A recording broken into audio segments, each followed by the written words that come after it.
Hey, Mike here. I just wanted to let you know that you can listen to Dark Poutine early and ad-free on Amazon Music, included with Prime. You're about to listen to a historical episode of Dark Poutine.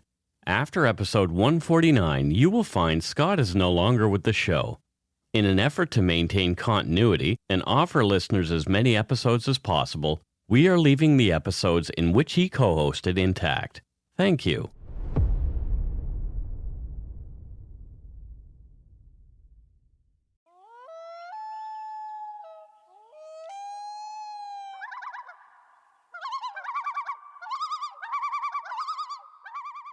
How about them apples? Look at that. It's time for some Dark Poutine. Welcome to Dark Poutine. I'm Mike Brown, creator and host. With me, as usual, is my good friend and co-host, Scott Hemingway, who's given us all the plague. I have. You're welcome, everybody. You're welcome. You've all now caught the plague. Scott is patient zero, we are certain. Well, yes, and I'm okay with it. The views, information, and opinions expressed during the Dark Poutine podcast are solely those of the producer and do not necessarily represent those of Curious Cast, its affiliate Global News, nor their parent company, Chorus Entertainment. Dark Poutine is not for the faint of heart or squeamish. Listener discretion is strongly advised. We're not experts on the topics we present, nor are we journalists. We are two ordinary Canadians chatting about crime and the dark side of history. Let's get to it. Put on your toque, grab yourself a double-double and a Nanaimo bar. It's time to scarf down some Dark Poutine.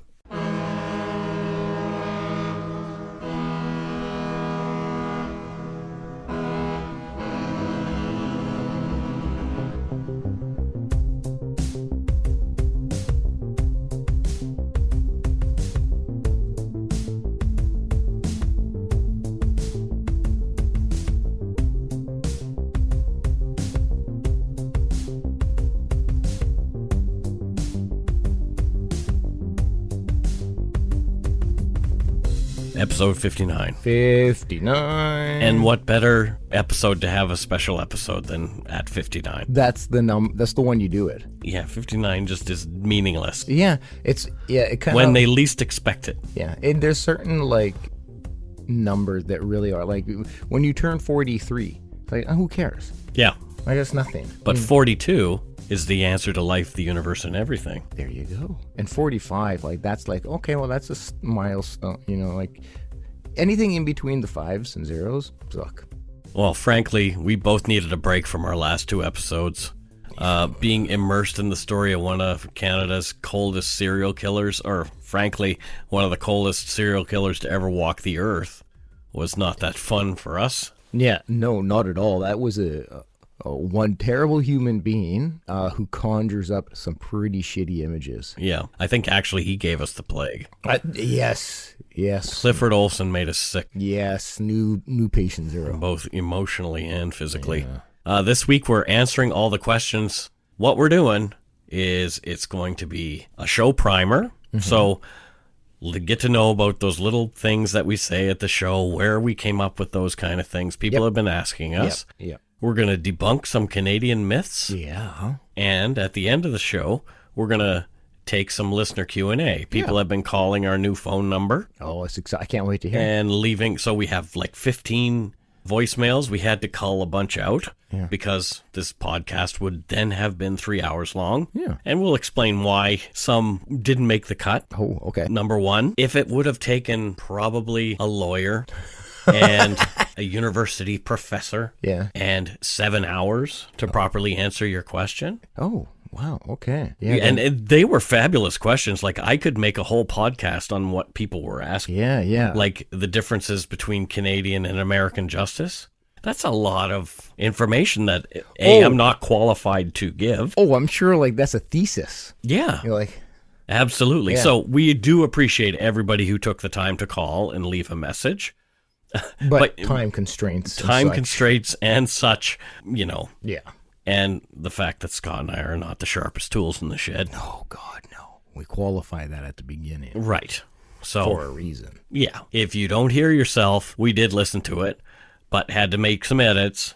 There won't be any specific case that we talk about this week, but there will be a few cases we mention over the course of the Q&A because we are a true crime podcast. And we'll be back next week with a pretty interesting case. So this episode's going to be a little lighter than our usual fare, and it could be a little more sweary Holy shitballs. in this episode. Whoa. Holy monkey nuts. Exactly, monkey nuts. Turd lips. Turd lips. No. Turd lips is, well, actually, Carol and I call each other turkey lips. I went to school with Turd Lips. Frank Turd Lips. Frank Turd lips. Yeah, he was a really good guy, but It's spelled Tird. Yeah. And then, exactly. and then the I in lips has an umlaut. But the taunting. Turd lips. Yeah, the taunting. Poor Frank. Poor Frank. Yeah.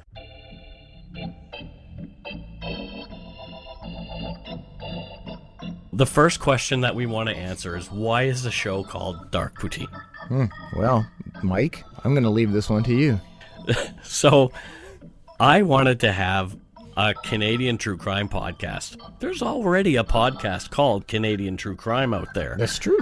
So, I thought, how can I be clever and serve Canadians something they will understand?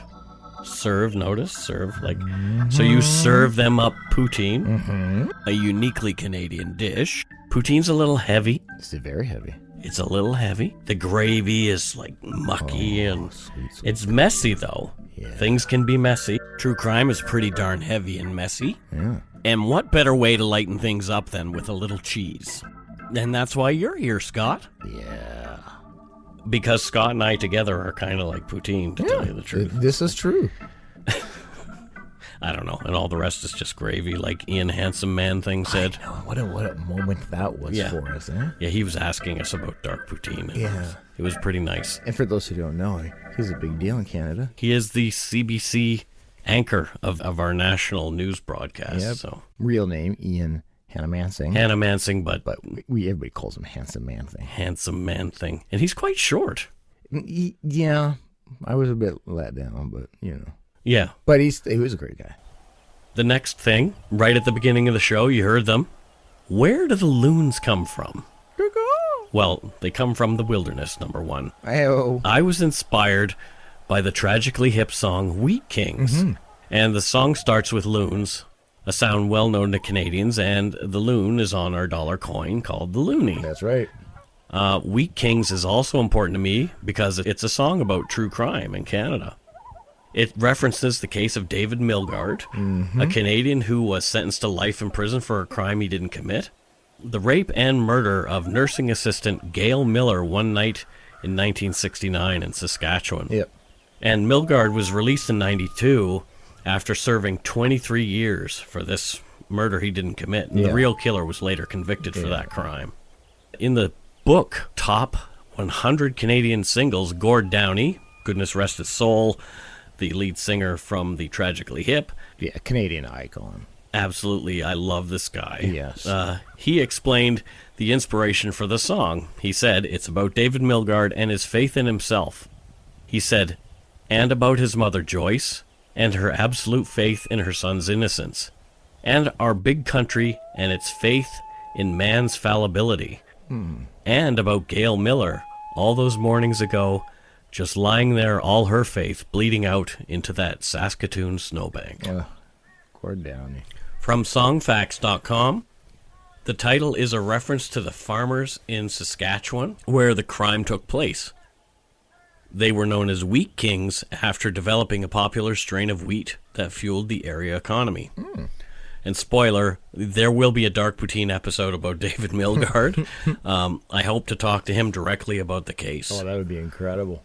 Notably, there's a hockey team in Brandon, Manitoba called the Wheat Kings. There is. Sadly, thanks to strict Canadian copyright laws, we can't play Wheat Kings here, or we'll get the crap suit out of us. So please Google Wheat Kings by the Tragically Hip and have a listen. Yeah, you won't regret it. Great song. Great band. Very good song. Yeah, the band is literally, it's one of, I'm trying to find like a band to equate them to in the States,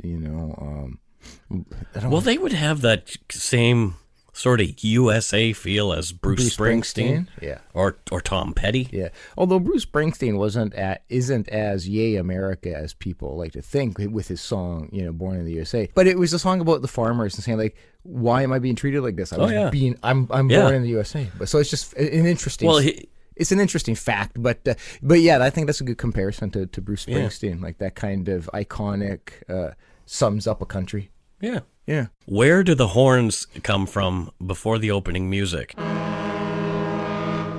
Obviously, those horns are playing "O Canada." If you don't know that, Google the Canadian national anthem. Yes. And listen to that. Or just watch a hockey game. Yep, exactly. They are not horns on the ferries, as some people think. Mm-hmm. They are, in fact, the heritage horns atop Canada Place in Vancouver Harbor. Yep. They sound at 12 noon every single day, and I recorded them on my lunch hour one day as I worked only a block away from them. Yep, yeah, you and I both, I would hear them pretty much daily. Yeah. And I thought they'd make an awesome open for our show music. And Scott was the composer of the show music. Yeah, no, they think they're perfect opening. What is a toque, Scott? Well, it's essentially a knitted hat. That's essentially 100% what a toque is. Yeah, I mean, like, they have a lot of names in other countries. In the States, they'll call them beanies and skull caps. So when I say, put on your toque, I mean... just put a hat on. Put a knitted cap on. Yeah. That'll cover you, so it'll cover your ears. You want to stay warm. Yeah, exactly. Yeah, exactly. It's exactly what it is. And what else will help you stay warm? Well, a double-double. And so what's a double-double, Scott? So a double-double is essentially it got its origins at a donut franchise in Canada called Tim Hortons. It's substantially, it's like Dunkin' Donuts or whatever the hell that is in the States. They do have Tim Hortons in the U.S. They're getting some. Yeah, it's pretty cool. It's pretty all cool. over the world, actually. But so a double-double, it was just the short way of saying I will have a large coffee with 2 cream, 2 sugar. So 2 cream, 2 sugar. So, but now, you can order any kind of, like I'll get a steep tea double-double. So it just means 2 cream, 2 sugar, essentially. Yeah, exactly. But yeah, so I guess people, when you're in line, you'd be quick. You have a double-double, please? If you order a double-double at a McDonald's in Canada, too, they'll understand what you're saying. Yeah. 2 cream, 2 sugar. Coffee, 2 cream, 2 sugar. So what's the next thing we usually talk about? Nanaimo bars. What's in a Nanaimo bar, Scott? Deliciousness. Hell's Angels and strippers, actually. That's what's in a Nanaimo bar. Oh... That's pretty accurate. Yeah. But yeah, no, I love it. And I don't know what's in it. I know there's some coconut. Well, there is coconut, there's chocolate, there's also the third layer in between the top chocolate. That's what I'm unaware of. That is custard. Oh my! I'm telling you, the Nanaimo bars are straight up one of my favorite treats. Like, they are delicious. I love them too. They are delicious. They're messy though. When you bite into them, because of the hard top, the creamy filling squirts out everywhere, and it's kind of. I don't think I've met anybody who doesn't like a Nanaimo bar. I'm sure there's some people have posted that they hate them. Really? Yeah. Really? Wow. And I unfriended all of them. Yeah, the Grinches. No, I'm kidding. Grinches. You people, you can love whatever. Yeah. I just find there's nothing negative about them. You need bird's custard specifically. Oh, really? So what we'll do is we will link to the Nanaimo.ca official Nanaimo bar recipe. Yeah, because Nanaimo, again, for those who don't know, is a city in BC, where we live, British Columbia. The Vancouver Island is off the shore, and Nanaimo is one of the cities, and that is where they were created. Bird's custard is sometimes hard to come by, but you can order it on Amazon, so we'll put that link there too. Oh, perfect. Yeah, so. Yeah. Why is the Facebook group called The Lumber Yard? So what episode was it, Mike? 12? Episode 12. So in episode 12, one of the individuals worked in a lumber yard. Jason Burke, who was the Moncton Mountie murderer. Yes, and Mike struggled with, whilst recording, he said lumber yard instead of lumberyard, and I poked fun at it, thought it was hilarious, and I was editing that episode, and I decided I'm going to leave that in. Yeah. And then everybody just kind of gleaned onto that and loved it, thought it was hilarious, and just everybody just kept chiming in and loved it, and so we thought, let's go with it. It is pretty funny. So thus Lumber Yard. And what more Canadian thing can you think of than a lumber yard full of lumberjacks? Speaking of Canada, yes, we want to debunk some Canadian myths. Yep. We know we have a lot of listeners from the U.S. Yep. From the U.K., Australia, all over the planet. It's crazy how spread out our listeners are. Yeah, I love that. All over Europe, Northern Europe. Yeah. we want to debunk some myths about Canada because we get asked weird questions all the time. Yeah. And this is number one is kind of a weird one for me. Do all Canadians drink bagged milk? Oh, absolutely. That's not true. No, it's not true. As a child, I used to drink bagged milk a lot, but I'm 45, and that was a long time ago. But I have seen bagged milk here in stores. You can still buy it, but it's rare. Yeah, it's rare. It was never like, I think it's an Ontario thing. Well, I think even like I assumed that bagged milk was sold everywhere in North America. But did you know you need that special pitcher to pour your bagged milk because it grips the bag so it doesn't just slide out and make a mess? We had all of that. Again, I'm talking about when I was like, 6, 7, 8, 9, 10. Like we had bagged milk back then, so in the late 70s and stuff. But no, I mean, it's been forever that you buy milk in cardboard cartons or plastic jugs and stuff like that. It's just regular milk now. Is Canada completely metric? It's actually officially we are metric. Yeah. But a lot of people, they don't tell you that you're 176 centimeters tall. No. It's 5'6" or 5 foot. Yeah, absolutely. Whatever. Yeah, absolutely. And when Carol reminded me, when baking or cooking, a lot of Canadians still use cups, teaspoons, and tablespoons rather than milliliters. Yep. No, I still go by cups and teaspoons. Yeah. No, ounces. Absolutely, and is when you buy your weed. I don't. But if I was to, yeah, it's grams. But now. Is Canada complete metric? Side note: there is a great Canadian band called Metric. Oh, that's true. Yeah, and they sing a very good song called Monster Hospital. Oh, their new album's dope. But I really like them. Great band. Is it always cold in Canada? Most of Canada in the winter. No. See, so Scott will lie, and then I will tell you the truth.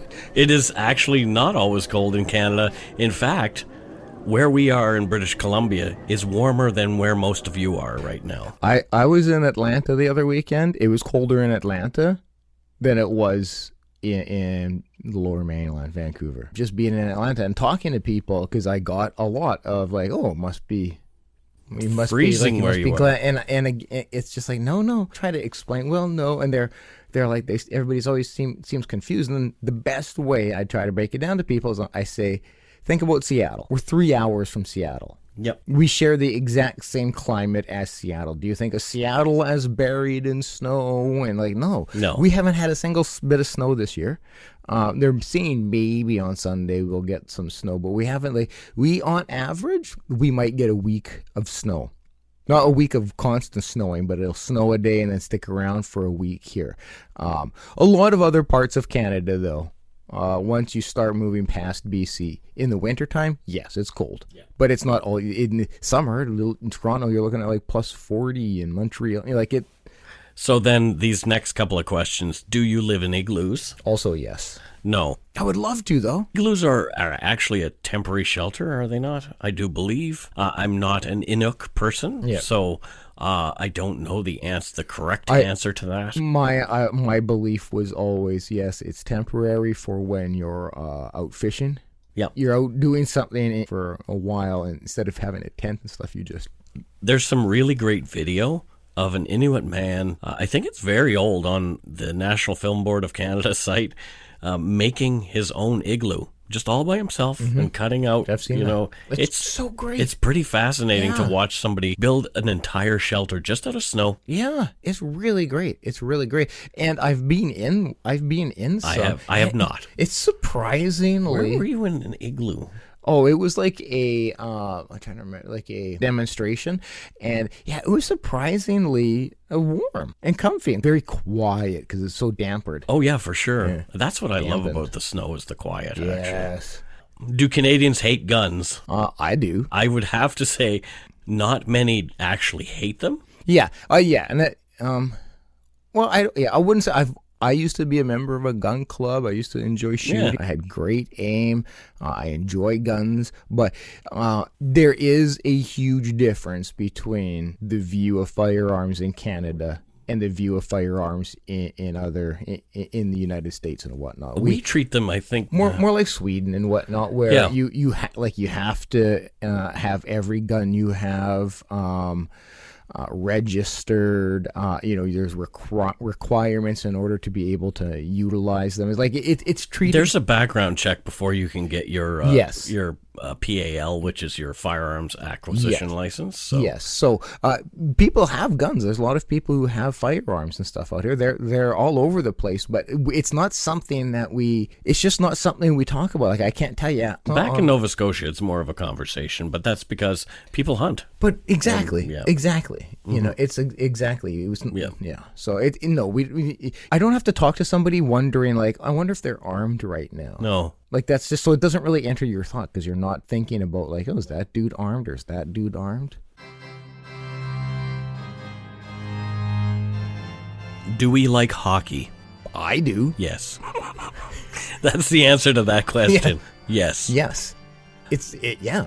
But the next question, do you play hockey? Sounds like work. I did play hockey. I think I played up until like grade 2 or 3. Oh, really? Maybe even 4, but it was just like, it's cold. Yeah. And I have to get up really friggin' early to go do it. I never played it on ice. I used, of course, the typical... And I would miss the cartoons on Saturday morning. Right? I was the typical, like, every day I'd be out in the backyard with my friends playing hockey up against the garage door. So, that that's the extent of hockey. I never played it on ice. Played it in gym, of course, and stuff. Yeah. No, I played a lot of hockey. No, I'm not a good skater. Neither am I, but I played a lot of hockey. Here's one. Do we all drink beer? No. Not anymore. Yeah. I don't at all drink. Yeah. I've had enough, thanks. Yeah, Mike's consumed Canada's... I was trying to drink Canada dry, as they say. But... And people ask me, does Canadian beer different from American beer? And I always felt like Canadian beer had a little more kick to it. Yes. And American beer is like sex in a canoe. I don't get that. Fucking close to water. Oh. Okay. Yeah. Now I get it. Sorry, America. I think our view on beer is pretty similar to that of the United States. Like, there's beer everywhere. Yeah. Do Canadians put maple syrup on everything? I'd like to. Fair enough. Yeah, I'd like to. But we don't. No. Because diabetes. But I love, like, if I'm having pancakes and bacon, it's like, I'll put that shit all over my bacon, all over my... Or the maple-infused bacon is even better. Oh, my God, yes. But I love maple syrup. But no, I don't put it on everything. I wonder if maybe I should try it in coffee one day. What's your favorite band? Oh, favorite Canadian band? Yeah, favorite Canadian band. Oh, that's an easy one. It's my favorite Canadian band is Nickelback. No, it's not. Yes. Totally. No? Oh, okay. My favorite Canadian band is... I bet you it's Organized Rhyme with Tom Green. I don't know even if Americans are aware that Tom Green was in a hip-hop band before he was famous. They won a Juno Award, our Canadian version of the Grammys. Yep. Check the O-R. You like the O-R. Check the O-R. You love the O-R. O-R stood for Organized Rhyme. Yeah. Tom Green was in there. He's Gonna Razz You Like Letterman was one of his dope rhymes on there. Yeah, it was great. But no, that's not my actual Canadian. And no, neither of us like Nickelback. No, neither. Nor. Let me try to think of my favorite Canadian band, like legit though. Fuck, that's hard. Well, we all know mine. It's the Hip. The Hip for sure. Although the first band I ever did see was Platinum Blonde. Oh my God! And then I didn't even realize they were Canadian. And then Doug and the Slugs. Oh my God! They were Canadian too? Yeah, from Vancouver. Holy shit! Oh, okay. Yeah. Wow, I don't think I can nail down a favorite Canadian band. I have a lot. Drake. No. I mean, I listen to him, but no. Yeah. No, he's not even in my top 1,000. Do all Canadians say A? Yeah, pretty much. Yeah, pretty much. Yeah. And with that, we'll take a break. If you're looking for a smoking gun, I can absolutely guarantee you, you will not find it. In October 2001, a series of letters filled with a deadly powder called anthrax were dropped into the U.S. mail system. What started as an unprecedented case turned into an unsettling mystery. Who sent these deadly letters, and why? From Campside Media and Sony Music Entertainment, I'm Josh Dean, and this is Cover Up Season 4, The Anthrax Threat, available now.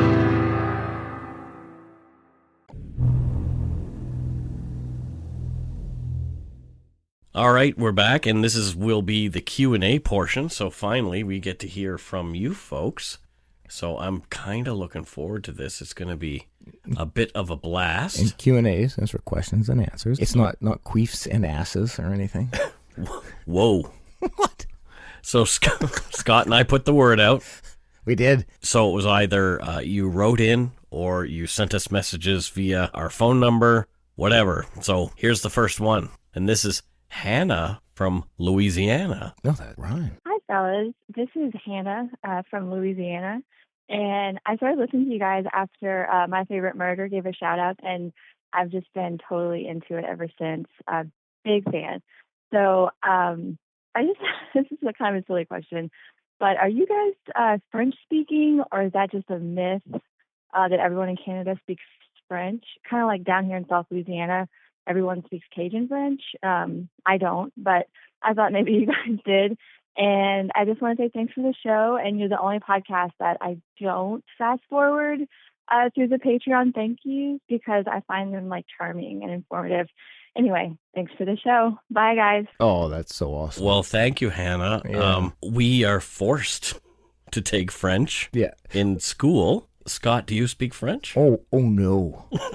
Oh, no. I went to Paris with the French club in grade 11. Yeah, and shenanigans erupted. Shenanigans erupted. I learned, donnez-moi la cigarette pour le fumer, s'il vous plaît. I know sous mon bat. Yeah, Scott just said bad words. Yeah, no, I really know very, very little French. But it is our official second language. But not our official second language. Which doesn't mean we know it, but as a country, yeah, it is. But again, you look at a lot of like other places in the world, they'll all have backup languages. Kathy Warren, who I met in Dallas, wrote in asking, how did Mike and Scott meet? Oh, I worked at a telecom in Canada, a very large one. I was in management. I was a supervisor in a call center. Did a lot of hiring, hired hundreds, maybe thousands of people in my time, and not thousands, but was scheduled to do an interview with some young chap coming to start working with the company. And it was Milkbone here sitting next to me, and I remember he was totally against the mold of what the company was wanting at that time. The company was wanting people who have experience, who worked in call centers, and just people we could really kind of plug and play into the job. But Mike had none of that, but there was something about his personality. I'm a firm believer you can teach anybody what buttons to push and, what to say, but you can't teach character or personality. And I just remember Mike's person. He was very real. He was very authentic. He was very genuine. There was just something about him. I'm like, no, we need this guy. We need this guy here, and hired him into the company. Yeah, and then I lasted after you left. Well, but I was there before you. Yeah, but I drove you nuts. Yeah, you did. No, I think many, many other things did. But yeah, and then so Mike, we kept giving him opportunities, and he would succeed at them, and then he got promoted up, and then eventually we were in the same role, same title, and got to work together in that form for years. And, we hung out because we like photography. Yep. We ended up living in the same complex. Yeah, we got you guys in here, and it's just So it's been pretty quickly. We were pretty strong friends. There you go. Yeah. So that answers that question. Good question. Here's one from Jennifer in Toronto. Hello, Dark Poutine. This is Jennifer Krakowski calling from Toronto. My question for you is, what is your favorite Canadian horror movie? I'm a big horror fan and a fan of all things Canadiana, so let me know what you recommend. Thank you so much. Love the podcast. Bye-bye. All right. Oh, great question. So it is a very good question. And this is a rabbit hole for me because I am a horror lover. Oh, same. I've worked on horror movies. There have been so many great horror movies made here in Canada. The recent incarnation of Stephen King's It was filmed in Ontario, as was the original Black Christmas. The original My Bloody Valentine was filmed in Cape Breton, Nova Scotia. Ginger Snaps was done, I think, in Alberta. The Changeling, starring George C. Scott, was filmed here in BC, as was Wicker Man, which I worked on. I'm so sorry. The Canadian horror master, though, is David Cronenberg. Yes. His films Shiver, Rabid, Videodrome, and Scanners all stand out as favorites of mine. Yeah. But his best, and I'd have to say my favorite Canadian horror film, would have to be The Fly, starring Jeff Goldblum and Gina Davis. Yeah, we're pretty much aligned on that. The Changeling would be the top for me, but that's more like it's filmed here. It was filmed here, not so much based in Canada or Canadian. Well, George C. Scott was Canadian, wasn't he? No, well, same birthday as me, anyways. But yeah. But that is a great film too. That's kind of my number two. One of my classic. But The Fly, Cronenberg's The Fly. Scanners was amazing. What was incredible. But I worked with Michael Ironside on a movie. Did you? I actually got to meet him. Yeah, he's a great guy. He was so wicked. They were filming. I think it was called Rain Dance or something on my buddy's street, and we hung out there until like literally 4 a.m. We were like 18 or something. We hung out there because he had just done Total Recall, and he afterwards he came down, brought a photographer, and was just so kind and wonderful, and took photos with us. Great guy. V. Marie asks, "What non-true crime podcast do you listen to?" Oh, that's Gilbert Gottfried. Do they have non-true crime? Yes, they do. Podcasts? Joe Rogan. Do I have to do all the answers? You might. I don't. I've never. There's one called Varmints lately that Carol's been listening to about animals. Honestly, until we started this podcast, I really didn't. I listened to Serial, and I just had started listening to Sword and Scale. So I've never been much of a podcast guy. I never really got into Joe Rogan's. I just found I love him, but I just found it was like I don't have 3 hours every day to. Canada Land is good. I do remember there was, I don't remember what it was called, but there was a street photography podcast that I spent some time listening to, but it was only, I think there was only like 12 episodes, but I was listening to a street photography podcast once. Cool. Yeah. And here's Tay Davis from Las Vegas. Hey guys, it's Tay from wonderful Las Vegas. I was curious, you guys do a lot of heavy episodes, and some of them are regarding children, and you can just hear in your voice the emotions that are going through your guys' minds. I was wondering if you ever had to actually stop recording, regroup, and start recording again. Anyways, I love the show, love what you guys do, and keep up the great work. So to answer your question, Tay, every show. Yeah. Every show we have to stop. Well, and especially more for Mike because he does the research and everything. So I'm sure even leading up to it, Mike has to step away at times doing the research. But every episode that we're recording, there's needed breaks. You are hearing correctly. It is not easy for us sometimes. And someone was giving me a hard time on a review about that yesterday, but I'll let that go. Oh, really? Well, we're humans, and fairly strong empaths, both of us, and so this shit hits us. It hits us, and it's as I've beaten this dead horse often, I will do so again. But especially having children, anything that has to do with children as victims, it just hits me. Natalie Chapin wrote in, question time. Is there any chance that y'all might be able to meet up in the United States? Say like Washington State. I would love to come to your meetup in February, however I'm unable to. If not, maybe a live show on tour. I know Mike says nope. That's not true at all. I don't remember Mike saying nope. Never said nope. It might have happened jokingly once or something, but I don't remember Mike saying nope to that. But yeah, I would love to. If we can prove interest in a city that's large enough for us to bring a live show to, we will come for sure. That would be so amazing. I'm already designing our live show, so I'm working on it. So if you guys build it for us, we will come. Yeah, no, it would be just heaven to go do live a tour across, like My Favorite Murder and stuff. Yeah, like last podcast. Yeah. But those venues are expensive, so obviously there'd have to be a charge for us to come. Yes, but also we'd love to do a meetup in all kinds of places. Travel. It's travel. Washington State's super easy for us, but to start traveling across, there's capital that we don't have that we would need to be able to do that. Yeah, it was just fluke that I could do it last year. But like I said, I funded that all myself. It wasn't... Yeah, there's a cost to it, but we would love to. We love doing the meet and greets. We love meeting people.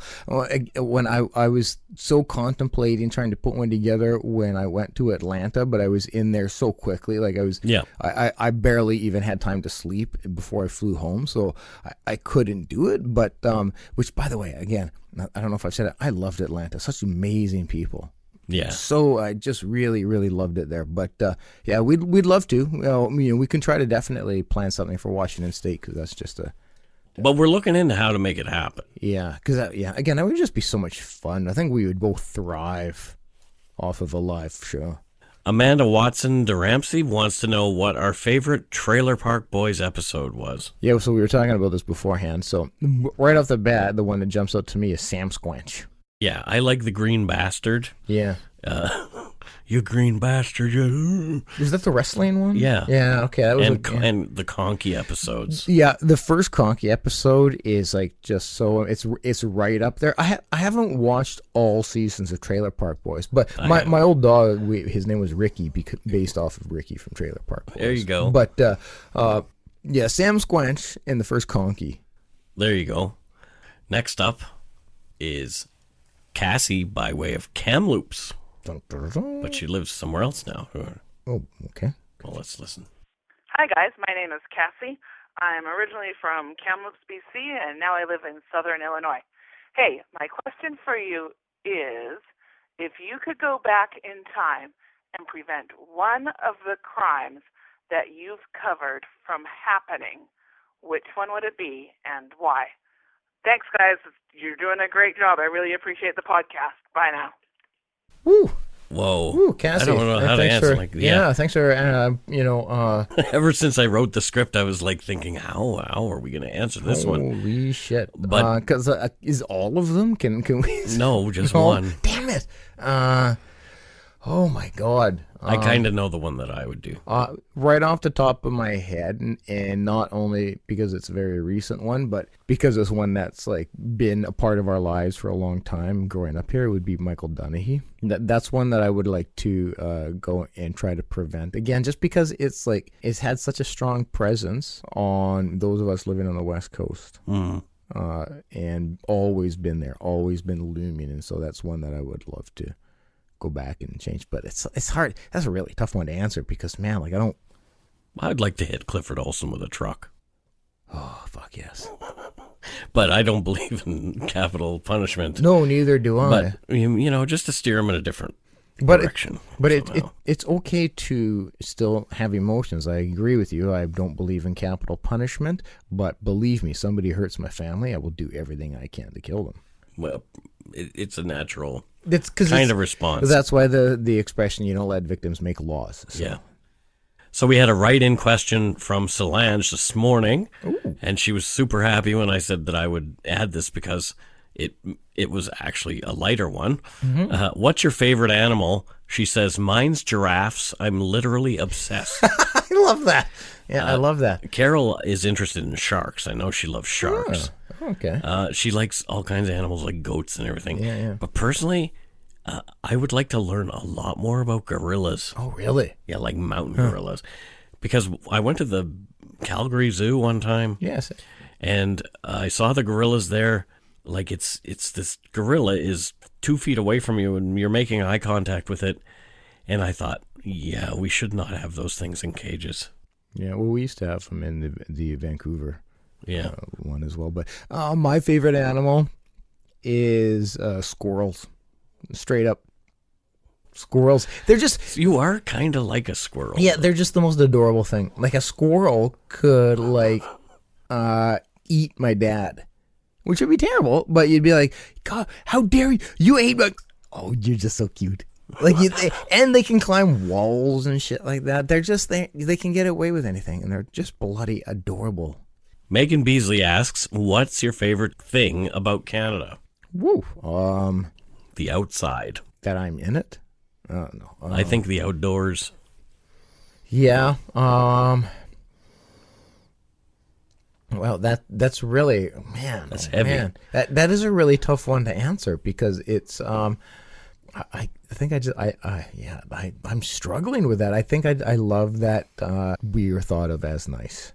There you go. Yeah. But we're not.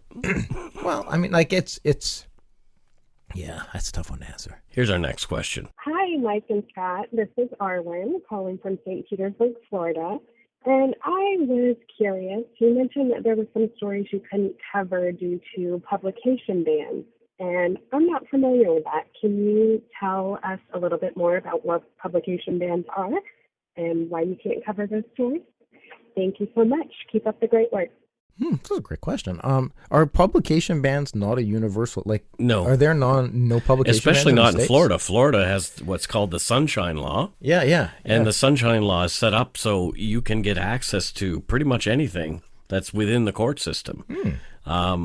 Canada has publication bans for these reasons, and I took this directly from Wikipedia because I'm lazy.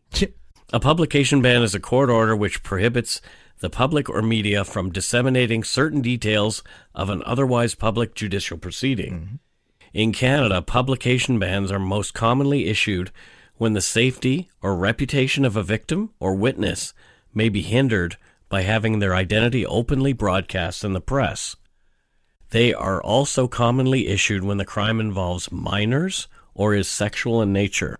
Yes. So if a minor commits a crime and is later released, a publication ban will stay in place to protect the young offender in perpetuity. Yes.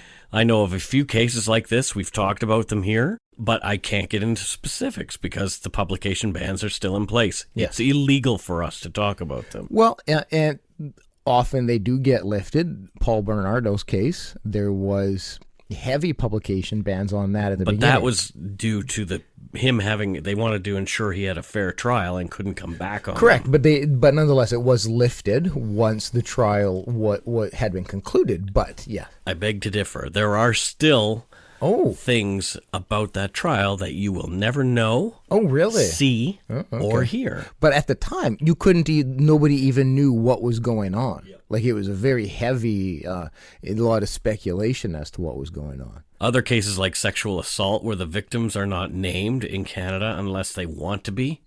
This means that sexual assault is difficult to report on here, as the bans in place on information might identify victims or witnesses. Yeah. And sometimes even naming the perpetrator would ID the victim. Yeah, exactly. So, for example, a father sexually assaults a daughter. He could not be named as it would ID her as well. Yeah, exactly. So we rarely hear reports of sexual assault in Canada unless a person is randomly attacking strangers and is a danger to the community. Yes. In my opinion, the law is problematic, as this leaves sexual assault a highly underreported crime in Canada, and I mean reported in the media. It's also underreported as far as people reporting that it happened to them, but I'm talking about the media. I do agree, though, that sexual assault victims deserve anonymity and they should not have to answer questions or have their stories displayed in public. Well, we see what happens often in the States when a sexual assault victim, it goes public and there's a lot of backlash towards the individual. So. Yeah. Rachel Franzen asked, is there a Canadian sex offender registry to let the public look up sex crimes? Absolutely. Not. There is not. Well, public is notified when a sexual predator is released into the neighborhood. So in the States, you can look it up on a website or whatever yourself. You cannot look up to see what sexual predators live in your neighborhood in Canada. The police will tell you if there's a dangerous sex offender that's been released into your neighborhood, but there have to be certain criteria met. Yeah.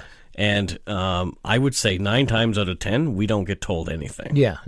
So there is no place actually for us to go look it up.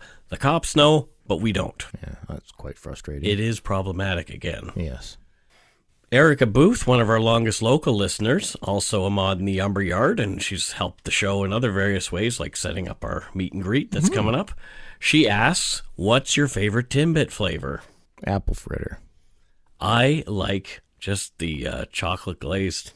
Yeah, I'm an apple frittered guy. I had one of the double donut flavored. Oh, do they have that? Yeah, Carol's got some downstairs. Do you want to go get them? Yeah, I wouldn't mind trying one. Yeah. We'll try one in a bit. But yeah, I didn't kind of like it. It's like it tastes a little chemically. Oh. Yeah. Here's our next one, and this one comes to us from Texas. Hi, this is April from Anahuac, Texas, and I was wondering about how long does it take for y'all to investigate your stories that you come about for your show? And just about does it take a week, a month? I just don't know. Anyway, I'm just curious. I guess I'll talk to you later. I enjoy your show. I thoroughly enjoy it when I drive to work every morning and drive home every day. I'm addicted. Anyway, y'all have a good afternoon, evening, wherever you listen to this. Anyway, I'm rambling. All right, bye. Oh. And she gave a little giggle there at the end. Yeah, I love it. I love that. I love the accent, April, and I actually would love to go to Texas someday. I was there, and I can tell you there are some fine folks there. Yeah. April wants to know, how long does the show's research take? Up until recently, it's taken about a week per episode. I'm researching for about 3 days and writing for another 2. I'm always right on a tight timeline, although some of the larger cases I've been researching for months. Yeah. We have been getting some help lately from Rebecca McNall, and she's really come through here in January, and she's a criminology student in Ontario, so she has access to some of the things that we don't. Totally. Great person. Samantha Meadows asks, if you could be in the courtroom just to hear all of the testimony, what case would you choose? Oh, so this is not just Canada. This is in general. I'd like to hear all of the Casey Anthony. Oh, that's a good case. one. Yep. Yeah, that's a good one. To see how on earth you set her free. Yeah. Oh, that is a very good one. Do I come to the same conclusion? Well, it's tough to say, because if you're just in there watching and listening, it's different than being a juror who is sequestered and doesn't hear any of the other outside info. Well, sequester yourself, say. Sure. Okay. Oh man, for me, fuck, I find these very hard. Like there's a lot of serial. I'll cut out your thinking. Yeah, there's a lot of serial killer ones that I'm interested in going to, but then it's like I don't really want to be a part of the gory detail and hearing all that and watching the struggles from the victims and stuff like that would be very difficult. Holy shit! Yeah, I don't know if I can pick one. Yeah. Okay. Yeah. Fair enough. You don't have to. Yeah. I might come back to it if I can think of something while we're going. Here's our next one. Hello there. This is Lynn Wegler, and my question for your Q&A is, what do you each think is the most outstanding quality that the other one has? Thank you. Have a nice day. Well, Scott's breathing. This is a great quality. I do it. No, actually, I think Scott's greatest quality is his ability to connect empathetically with our stories and with the victims in our stories, and that's why I wanted him to do this show with me, because I knew that he would bring the right thing to this thing that we do. Thank you. Let's see, top quality in Mike. He does have quite a few. I'm a big fan of his, a big supporter of his. I have since I hired him. I think Mike's ability to relate to people is one of his greatest qualities and strengths. He is very amazing at being able to build genuine connections with people, because he comes off as very real and very relatable. So it's a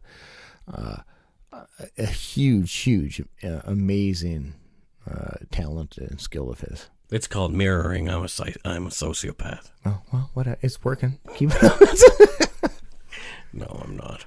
Well, I don't think so. Anyway. You can't diagnose yourself, Mike. Yeah, exactly. They didn't diagnose me with that when I was in the cuckoo clock, so they probably would have. Here's our next question. Hi, Mike and Scott. Love your podcast. I'm just calling because I am wondering if you have any pets or any animals. And if you do, what are their names? And if you don't, why not? And I'm sorry if you have already answered this on an earlier podcast. I'm pretty sure I'm all caught up, but maybe I missed it. But anyway, thank you for putting all the work in every week, and I hope you answer my question. Bye. All right. So, Andrea, I have 2 cats. They're both black. Oscar is the oldest one. He's a little bigger, and he's grumpier. And then there's Donner. He's a little skinnier, also black, but he's very impish, and he has no teeth. Yeah, which is an adorable thing. Yeah. But he might not think so. He's fine with it. His no teeth are because he had a gum disease when we got him, and we had to have all his teeth removed. Yeah. So now he eats wet food, and when he shakes his head, his tongue hangs out of the side of his head. He doesn't know any difference. Yeah. I've got a little Chihuahua. He's a little over a year old. His name is Tenko, which is something to do with the spirit fox, the name. But I take it your wife named him. No. He came that way. No. His name was Connor when we rescued him. But he when I say rescued him, I ran into a burning forest and pulled him out personally. There you go. No, I didn't do that. But it was our friend Alicia, I believe, who mentioned it, but I wasn't there for that part. But and as I mentioned, I had a dog named Ricky before. He was a half lab, half shepherd mix. He was a big guy. I loved him. Adopted him at 5 months old, and he was a great guy. But when he passed away, that was one of the hardest things, and so it took us a couple of years to get another pet, and now we got little Tenko. We call him 10. Hey, 10. Tenko. I love Tenko, by the way. Yeah. Shelley Smith asked, what are big cultural differences between the provinces? And we debated a bit about this on Facebook. I don't feel at all qualified to begin to give an opinion on this one. Pamela Sereno said she felt it would be best to have Peter Mansbridge to come out of retirement to answer this question. And I agree. Yeah, totally. And this is another one. This is one of those big questions that people ask. Big philosophical, cultural, societal. Yeah, I try to sum them up pretty basically. Like Vancouver or the West Coast, the Lower Mainland is a bit more outdoorsy. People, like to go to the beach and go people in Nova Scotia do that. Yeah, well, just so you know, also great. And Alberta is a bit more like the Texas of Canada. It's very oil based, so there's a lot more. There's a lot of horse riding and stuff there, and then you start going out to the East Coast. Toronto's a bit more New Yorky, from what I hear. Montreal's just a bit more European and stuff, but they all have their own flavors and are all pretty fantastic. I've been to a lot of them. Well, I guess that's as good an answer as any. Yeah. I've been through them all except Newfoundland. But here's Chad from Michigan. Yeah, Mike, Scott, Chad here from Michigan. Still driving through an ice storm. I was wondering, my question is, do you guys work or is this your job now? It'd be pretty sweet if it is. So just wondering, hope you guys are doing good. Love the podcast. All I got to say now is fucking cells. Goodbye. So Chad wanted to wish, say, fuck incels there at the end.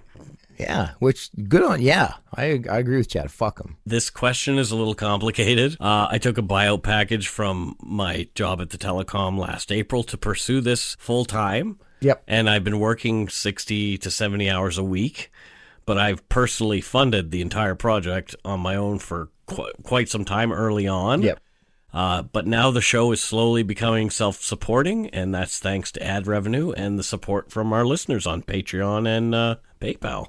Yeah, I was not working for about 4 years. I left the job we had for mental health reasons, and was off for 4 years, just focusing on the kids and my photography. But I have a part-time job right now. Work just a couple hours a day just to kind of keep me busy and throwing boxes. Yeah. Yeah, well, no, now I'm sorting the boxes. But, you're sorting now. They've given you a promotion. I'm good at what I do. But so I mean, I work part time, but it's just to kind of keep me out there and busy. Eventually, we would love to have us both employed full time and not have to worry about money. So we're working towards that. We're getting there. As our thanks to these awesome listeners. Yeah, as our numbers go up, there's the possibility of that happening for sure. Here's Michelle from Ontario. Hi, Mike and Scott. This is Michelle calling from Mississauga, Ontario. I am calling to ask you guys, do you guys eat any poutine? And if so, what's your favorite? Hopefully I hear my question on the air. Bye, guys. I don't know what poutine is. I've never had it in my life. Yeah, I don't know. How can you have a favorite of something that looks disgusting? Oh, it's terrible. No, I love pulled pork. I love it, and I just like straight up poutine, nothing added to it. I love my straight up poutine as well, but adventure. I'm a very adventurous person. I will have lobster poutine if it's put in front of me. That would be interesting. But no, I will have pulled pork poutine as we did in Victoria. It was amazing. No, I like the classic OG poutine. Yeah. There's a chicken curry poutine at the place that we're going for our meetup. Oh, that sounds fascinating. Oh yeah, I'll do it. Chastity St. Louis from Halifax, who was so happy that we got her name right and didn't add an I extra saw that. T. Yeah. It's just because I looked at the way it was spelled. Mike read. Yeah, I read capably for the first time in my life, or competently maybe. But here's Chastity's question. Hi, Mike and Scott. My name is Chastity St. Louis, and I live in Halifax, Nova Scotia. It goes without saying that I'm a huge fan of the show, and I look forward to a new episode every week. My questions are, why did you decide to move to the West Coast, Mike? And what are the biggest differences between BC and NS? And what do you miss the most about Nova Scotia? Another question that I have for both of you is, what are your favorite Tim Hortons donut flavors? It's a burning question for many Canadians, I'm sure. So have a great day, Mike and Scott, and keep on keeping on being good eggs. Thank you very much. Bye for now. Thanks. First, let's address why I came out west. I was running away, essentially. My friend was working out here, and I just needed a change in my life, so I came to work with him, and he moved back home. And I just ended up staying. The difference is between the West Coast and the East Coast is, honestly, my family and my longest time friends are on the East Coast still. But that's what I miss most about that other side too, is the people. But as far as my favorite donut flavor from Tim Hortons, it is 100% the Boston cream donut. Yeah, again, apple fritter for me, although I do love the blueberry fritter, but no, apple fritter all the way. So we got a message from our friend Alicia Lynn. Oh. She asked us an interesting question. She's a longtime friend of ours. If you and Scott were arrested with no explanation, what would your friends and family assume you guys had done? Murder. Murder. Arrested with no explanation. Drug smuggling. What would I don't? Wow. Masturbating in public. Human trafficking. I don't think they would. I think they would think serial killer. That we had one of us was. Yeah. Or that we were like a folie à deux, like the Hillside Strangler. No. I think like for me, like my family. She's asking if we were arrested together. Together? Oh, okay. If we were arrested together, beating up incels. I don't think we'd get arrested for that. Yeah, it's true. That's an interesting question. But thanks for that one, Alicia. Next up is from Lindsay in Abbotsford. Hey guys, my name is Lindsay. I am calling from Abbotsford, British Columbia. And my question to you is, where can we buy Dark Poutine merch? that isn't through the United States. I can see that you guys have a website where you can purchase swag, but it's a United States-based site, so they want us to pay U.S. prices and shipping. And maybe that's the only way, but I just figured maybe you had another way that we could buy it locally, because, yeah, my family wants swag. Thanks, guys. Bye. That is a great question. So I get this question a lot, and there are options to use here in Canada, but I've been seriously unhappy with the quality of product versus cost. So we're still working on this one, but this is an opportunity for Canadian swag dealers to reach out to us. I know there's got to be somebody who has a connection here in Canada. We're not we don't want to hold our own inventory, please. We would rather do a drop shipping venture. So you hold the inventory kind of thing, or print on demand. I don't know how that works, but we'd love to work with the right partner and provide our fans with what they want, because I honestly think that there would be a lot more Dark Poutine swag out there if we had a Canadian-focused store. I agree. Totes my goats. But our options are very limited, and short of me putting out my own money, thousands of dollars to buy T-shirts that may or may not sell. Not there yet. Yeah, not thinking that's something I'm comfortable with doing. Yeah. So, like I say, if you have a better solution for us, that's not one particular site that I'm not going to name. Let's talk. But anyway, just email me about it, darkpoutinepodcast@gmail.com. Next up, Barry. I think it's Barry from Detroit, but it's a female named Barry. So I don't know if I've mispronounced it, if it's Mary, but it sounds like Barry the way you say it on the phone. So let's just get to it.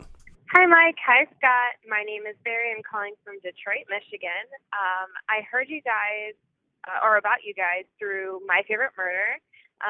So to stay in that vein, I was wondering, what are your quote-unquote favorite murders? Thanks. Yes, many murderinos have come to us from My Favorite Murder. We appreciate that. It's been amazing. It's a great question, too. And we know you don't mean we have a actual favorite murder. It's just some cases we find the most interesting. Yeah.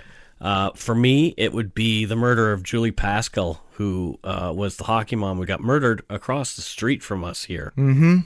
She was beaten to death with a rock by a man who just moved to town from Toronto, where he had other violent offenses on his record. And I'm unsure why, but there seems to be zero information about his crime and other crimes himself.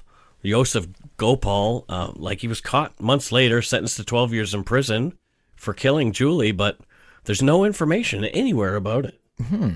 So, I don't know. That was a terrifying one when it happened. Yeah. It was literally across the street. Across the street. And our wives and us were afraid to go outside. We didn't know what was going to happen. Yeah. And I remember having to go to work Sunday morning, and it's snowing out, and I just having to walk to my car. I was legitimately terrified. Yeah. For me, one that I'm fascinated by, and it is a local one called the female was Maple Battaglia. It was a very, very... that's a great story. One we will be telling here, too. And a close buddy of mine is making a movie about it. He's a filmmaker. He's done some other work. But, it was a very tragic case out here that didn't really get a lot of traction outside of here. But it was just a very sad and wonderful, wonderful girl who was taken. Interesting. Yeah, good choice. Yeah. Jen Durrell from the Yumber Yard asks us a question. Hey, Mike and Scott. This is Jen Durrell from the Yumber Yard. I have 2 questions for you guys. First question being, what is your best and or worst case that you have covered on the show? That case that just stuck with you, impacted you, made you lose sleep at night. Curious minds want to know. Second question. If you could cover any case worldwide, no holds barred, which one would it be? Thanks so much, guys. Keep up the great work. So Swift Runner, the Wendigo, show number 25, stuck with me for a bit. I had nightmares after we did that show. Which show did you enjoy the most or not? The one that stuck with me the most is our Alyssa Lamb episode. Yeah. I figured that's the one you would say. Yeah, it just, I can relate to her mindset in many ways. And so it was a very relatable case for me. And so it stuck with me before we covered it, and it stuck with me afterwards just because of incredible empathy towards her and her family. So no holds barred. Personally, the case that I'm the most interested in learning everything about is the Paul Bernardo and Homolka case.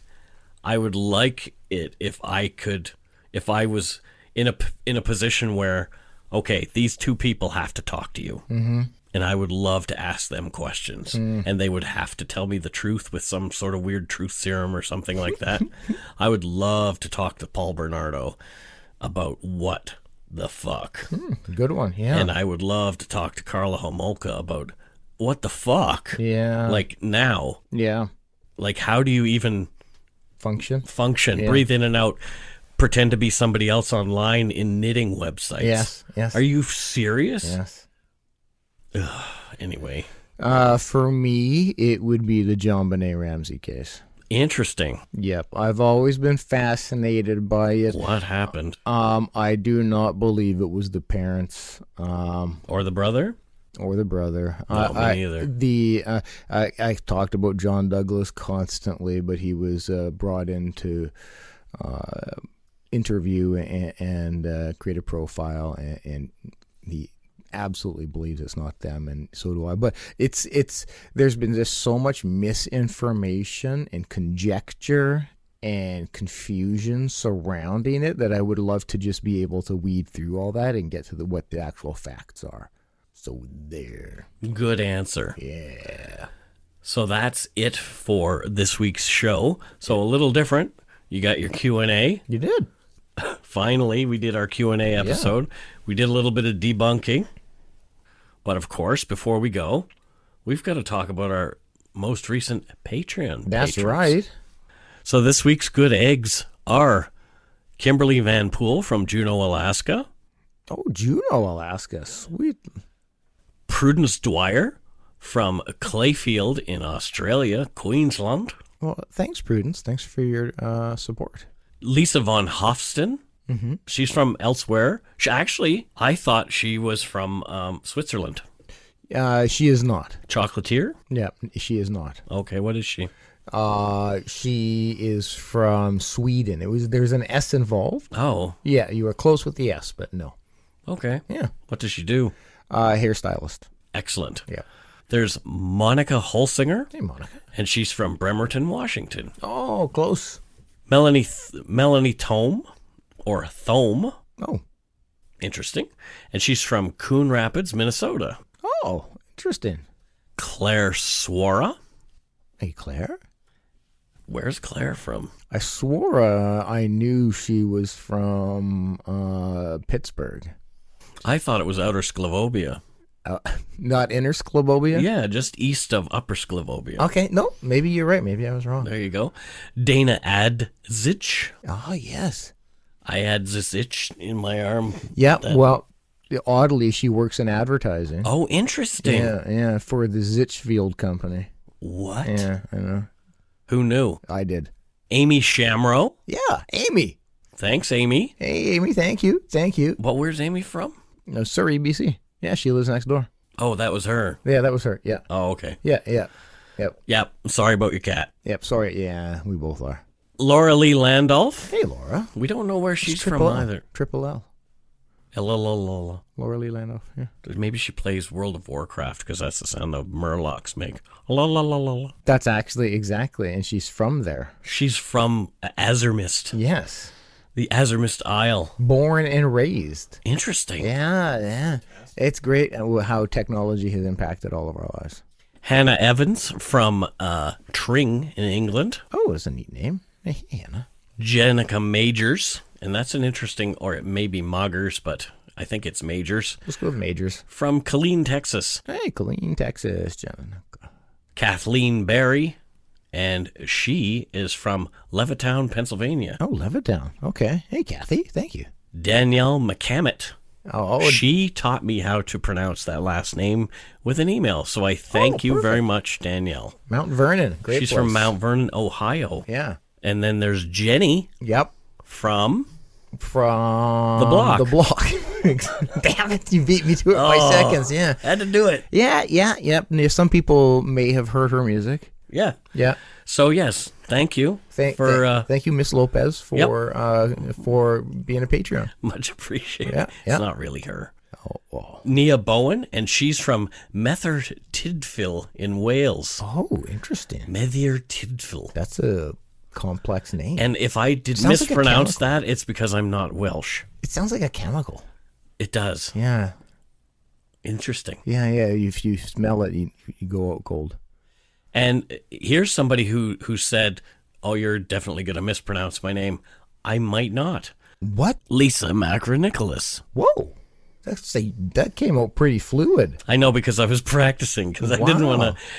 Lisa Macronicholas. Yeah. I can pronounce where she's from. Yeah, Chelsea, Massachusetts. Yeah. Well, thanks, Lisa. So, yes, thank you to all our patrons, past and present. Yeah. Muchos gracias. If you want to support the show, you can do so by going to patreon.com/darkpoutine. Dark Poutine. If you want to support the show with a one-time donation, you can do so at PayPal. And we did have some PayPal donut money this week. Oh, beautiful. Sarah Robb sent us some cash. Yep. Thank you, Sarah. Fiona O'Sullivan sent us some more. Very, very awesome of you. Michael Cotu. Awesome. Thank you, Michael. Dana Wood. Oh, Dana. And Lindsay Fowler, who emailed me to let me know today that she was sending us some donut money. Oh, that's really kind of you. Seriously. Yes, we very much appreciate that. Absolutely. Yep. She said it wouldn't let me put a note in when I donated through PP, but thank you so much for your work on this podcast. It makes my work days so much better. And thank you for finally teaching this American how to pronounce toque. You have saved me from a lifetime of embarrassment. Oh, Lindsay, this podcast is now causing me a lifetime of embarrassment because I mispronounce everybody's names. And I have a feeling some people hate me for it. Yeah, well, what can you do? What can you do? Not a heck of a lot. Nope. So yeah, if you don't already, it would mean a lot to us if you subscribe to the show. You can easily find us on iTunes, Podcast, Google Play, Stitcher, TuneIn, Spotify, or wherever you get your on-demand audio. Check out our website, darkpoutine.com, for show notes and other cool stuff. Give us a follow or a like on Facebook, Twitter, and Instagram. Just search for Dark Poutine. Most importantly, tell your friends about us. Word of mouth is a powerful thing. Join us in our closed Facebook group called the Yumber Yard. We just crossed 2,300 people in there. Ooh, wow. It's full of good eggs who call themselves Yumberjacks or Yumberyaks, whatever you want. Yeah. And here's a little promo from my buddy's show. It's Tyler from Minds of Madness. Woo, Tyler. 911, what's your emergency? Every 60 seconds, a person is murdered somewhere in the world. There was a shootout in my house. I can't believe it. What causes ordinary people to do unthinkable things? He stabbed me in my neck. And he says, look how easily I could kill you. The Minds of Madness is a true crime podcast that examines the most disturbing criminal minds. We shed a light on the devastating impact these violent crimes have on the victims and their families. When you get calls in the night, you know they're not good or they're wrong numbers. You'll hear about the incredible strength of the survivors and what they did to fight back. I was studying his face because I was thinking, if I get out of this, I'm going to get you someday. Subscribe to the Minds of Madness podcast today on Apple Podcasts, Stitcher, Spotify, and Google Play.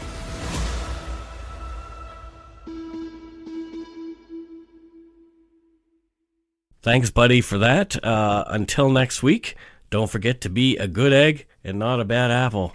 I need to go rest my sick bones. Bye-bye, everybody. Bye-bye.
I said to my parents, don't trust her. They wouldn't listen. Every family has a secret. Joy Delaney, mother of 4, has gone missing. From the author of Big Little Lies comes a chilling new mystery to W. You are an emotional chaos sinkhole, Amy, and I'm sick of it! Starring Annette Bening. Nobody can break your heart like your own children. And Sam Neill. She will come back. Here we go. Strap in. Apples Never Fall.